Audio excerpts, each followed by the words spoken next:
अत्यधिक निशार माध्यम साजिछि cough syrup. निशाड़ी माने मद परिवर्ते कफ सिरप को व्यवहार करुछन्ति।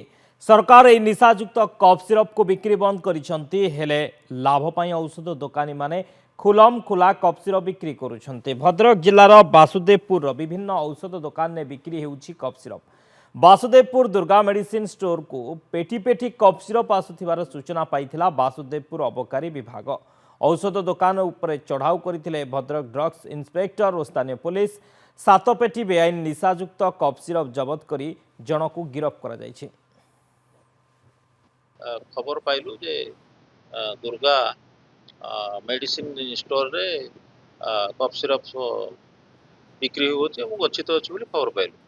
ताकू आधार करी समस्ते जाइकी मिलित चढ़ाऊ तलाश करिवारे से तांकर टे रूम रू मेडिसिन स्पेसाइड्स रूम रू 7 गोटा कफ सिरप पेटी रे टोटाल 840 पीस आमे जबत करते होजंती मिहिर कुमार नायक बोली पिला को हम अरेस्ट करतो।